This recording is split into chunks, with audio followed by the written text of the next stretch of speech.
Destiny is calling, even now. Many of you listening to me have been beautifully equipped to live in a world that no longer exists. But I want to give you a new word for change, and that word is evolution. And you are either going to evolve or expire. See, everything changes. The economy changes, relationships changes. We change mentally and emotionally and physically, and you are either dying or you are either living. Every time you made a change, you got hurt. And so this is why when you hear the word change, there's a mental block. You cannot change because you have equated change with pain. Every time you have changed, you feel pain. You stepped out of one relationship to another and you feel pain.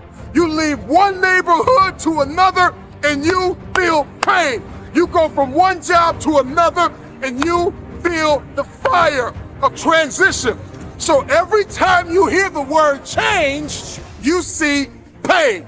Every time they say it's time to make a difference, every time they say you need to go from this place to that place, all you can see is blood in your eyes. All you can feel is the blood and trauma in your mouth, hypnotized by the pain of change.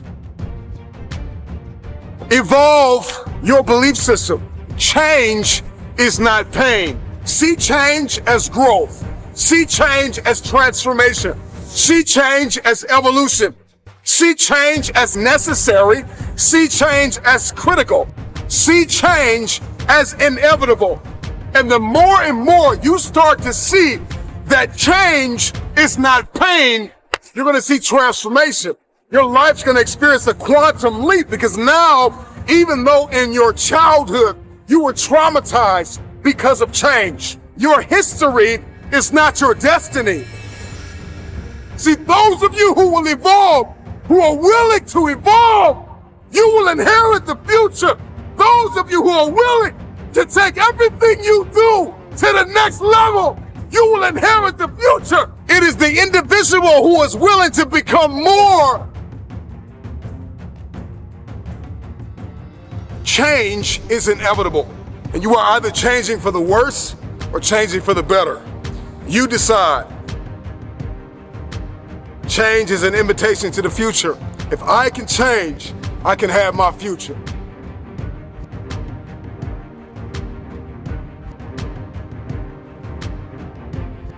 Another reason why people hate change is because not only do they see change as pain, but all they see change is as failure.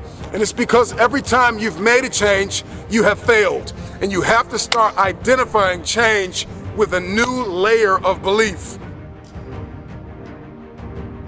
People tell me all the time, it's hard to get wealthy. It's hard to grind. It's hard to be focused. How do you even do these speeches? It's hard to stay motivated. It's hard to stay broke. It's hard to stay depressed. It's hard to stay governed by anxiety. It's hard to be inconsistent. It's hard not to have daily disciplines. It's hard not to believe in yourself. It's hard to be broke. It's hard to be poor. It's hard. It's all hard. So choose your heart. You either go work for it, you're gonna sit there and let life knock you down and dare you to get back up. So I see the privilege. I see the moment.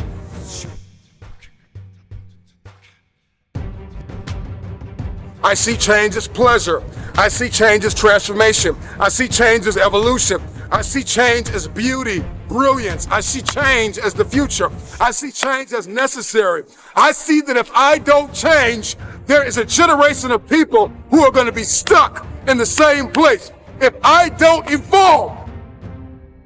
See, the marketplace rewards those who have evolved. The marketplace rewards those who have become more valuable. You will be rewarded for the pain. Cry in secret, bleed in secret, but in public you'll be rewarded. And if everything you listen to goes over your head, you are going to miss your moment and stay living in the midst of the madness of impossibility, the lie. Somebody lied to you and told you that it was impossible. Every time somebody told me I could not do something, I had a decision that I had to make in order to achieve what they said was impossible. The power is wrapped in the truth and in the power of their perspective. It's wrapped in your capacity, your ability to believe in a dream, even if nobody believes in you.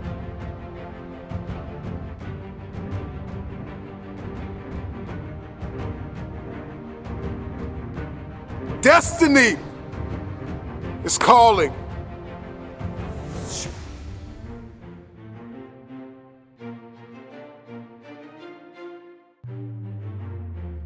Your perspective can either become your prison or your passport. It can either arrest you or release you. In 1903, it was the Wright brothers that defied the laws of gravity. And if you know anything about gravity, gravity will pull you down and keep you down. It will stop you from flight. It will stop you in your tracks. If you believe in something, metaphorically speaking, gravity will hold you down, it will hold you back, and it will dare you to fight. Your perspective can either be your prison or your plane. I don't know about you, but today, I made the decision to defy the laws of gravity. The first successful heavier-than-air powered aircraft was designed and built by the Wright brothers. They flew it 4 times on December 17, 1903, near Kill Devil Hills, about 4 miles. I believe possibility is destiny, and it is fear that keeps us arrested and apprehended by the spirit of impossibility. I'm gonna tell you this right now, and nobody else is gonna tell you this. Impossible is a spirit, and you've got to arrest that spirit or it will arrest you. Impossibility is like a soda fountain, the easy way out, the path of least resistance, because to say something is impossible, to give up, to cop out, to fill your cup of carbonated excuses, it tastes good, but it doesn't sit well as it goes down into your system. To remove the 2 letters is the grit of existence, the binding faith of hope to your chest and letting your heart beat. You gotta rewrite the code, you gotta rewrite the script. Calling all reformers, I'm calling all innovators, I'm calling all game changers, I'm calling all world shakers, I'm calling all city shifters, I'm calling everybody that has an inkling of faith in themselves. I'm calling everybody. You will inherit the future.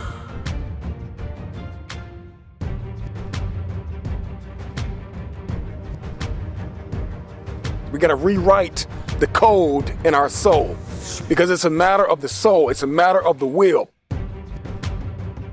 People that have a will to win are the ones who win.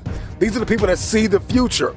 These are the people that see not where the hockey puck is, but they see where the hockey puck is going. And that's the type of person that we all need to evolve to become. I learned years ago that the difference between people that get things done and people that do not is sheer willpower. Out of all the motivational speeches you have heard, how much of it have you retained and applied to your life? Because understanding the power and the difference between what is impossible and what is possible, it all comes back to your perspective and your capacity. If your why is big enough, then your will be powerful enough to persevere through the how. You're not looking for resources when you have a will. You become resourceful. And that's the difference between people that see this thing as possible and people that do not. It comes down to one thing, and that is your will. So you don't want it bad enough. You don't want it bad enough. That's why you can't get it done. And so the how intimidates you. And the what boxes you in. We're more concerned about collaboration than character. I think we need to come back to a place where we're examining ourselves as an individual before a people. We make the people better when we deal with the person. You got to deal with the person. You got to deal with you. It's always going to be impossible to you.